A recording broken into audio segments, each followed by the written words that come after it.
Esther. I have now driven the stretch of the M5 between Exeter and Bristol over 21 times. But although I have all the reports and all the witnesses, and have cross-referenced them within a millimetre using my Ordnance Survey maps, I simply cannot find the location. You'd think there would be marks to serve as some evidence. It's somewhere between the turn-off for Sanford and the welcome brake services, but although I can always see it in my rear-view mirror, I have as yet been unable to pull ashore.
There must be a hole in the bottom of the boat. How else could new hermits have arrived?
I've begun to wonder if Donnelly's voyage here was as prosaic as it was presented.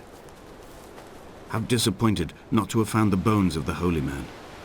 No wonder he hated the inhabitants so. To him they must have seemed like barnacles mindlessly clinging to a mercy seat. Why cling so hard to the rock? Because it is the only thing that stops us from sliding into the ocean, into oblivion.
I had kidney stones and you visited me in the hospital. After the operation, when I was still half submerged in anesthetic, your outline and your speech both blurred. Now my stones have grown into an island and made their escape, and you have been rendered opaque by the car of a drunk.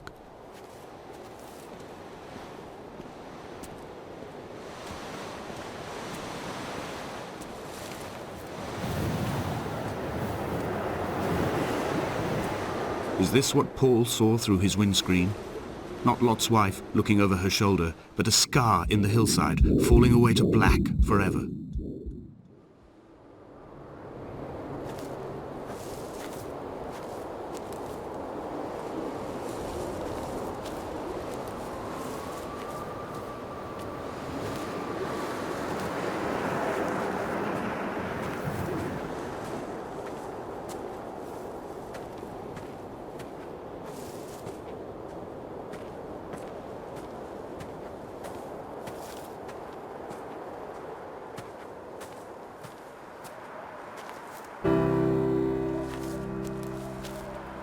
I've begun my ascent on the windless slope of the western side.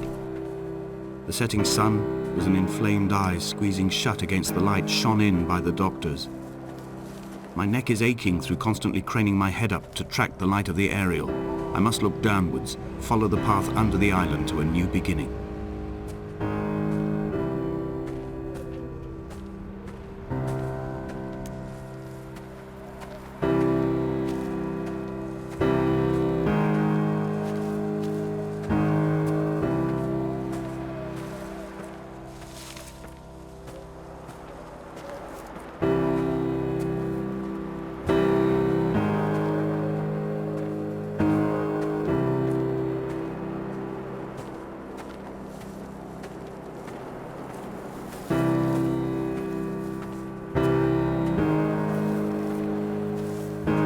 The bothy was constructed originally in the early 1700s. By then, shepherding had formalized into a career. The first habitual shepherd was a man called Jakobsen, from a lineage of migratory Scandinavians. He was not considered a man of breeding by the mainlanders. He came here every summer whilst building the bothy, hoping eventually that becoming a man of property would secure him a wife and a lineage. Donnelly records that it did not work. He caught some disease from his malcontented goats and died 2 years after completing it. There was no one to carve white lines into the cliff for him either.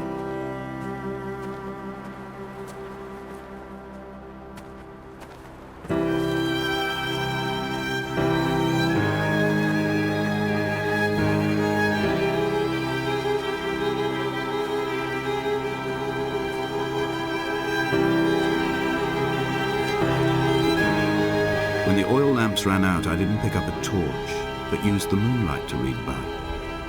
When I've pulled the last shreds of sense from it, I will throw Donnelly's book from the cliffs and perhaps myself with it. Maybe it will wash back up through the caves and erupt from the spring when the rain comes, making its return to the hermit's cave. Perhaps it will be back on the table when I wake. I think I may have thrown it into the sea several times before.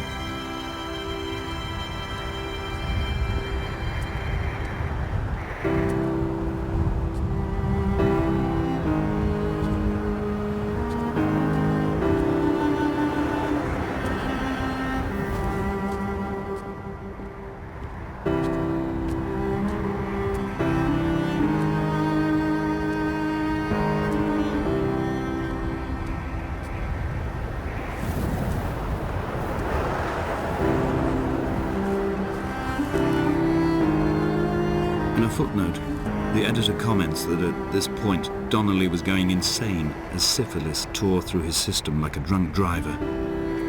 He's not to be trusted. Many of his claims are unsubstantiated, and although he does paint a colourful picture, much of what he says may have been derived directly from his fever. But I've been here, and I know, as Donnelly did, that this place is always half imagined.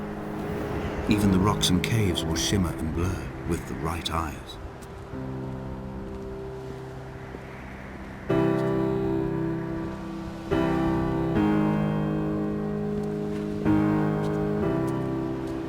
They found Jakobsen in early spring. The thaw had only just come. Even though he'd been dead nearly 7 months, his body had been frozen right down to the nerves and had not even begun to decompose. He'd struggled halfway down the cliff path, perhaps looking for some lost goat, or perhaps in a delirium, and expired, curled into a claw right under the winter moon. Even the animals shunned his corpse. The mainlanders thought to bring it home unlucky. Donnelly claims they dragged it to the caves to thaw out and rot, but he is proving an unreliable witness.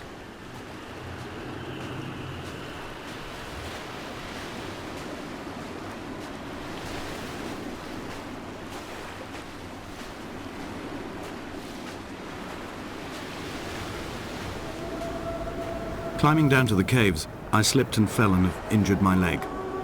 I think the femur is broken. It is clearly infected. The skin has turned a bright, tight pink, and the pain is crashing in on waves, winter tides against my shoreline, drowning out the ache of my stones. I struggled back to the bothy to rest, but it has become clear that there is only one way this is likely to end. The medical supplies I looted from the trawler have suddenly found their purpose. They will keep me lucid for my final ascent.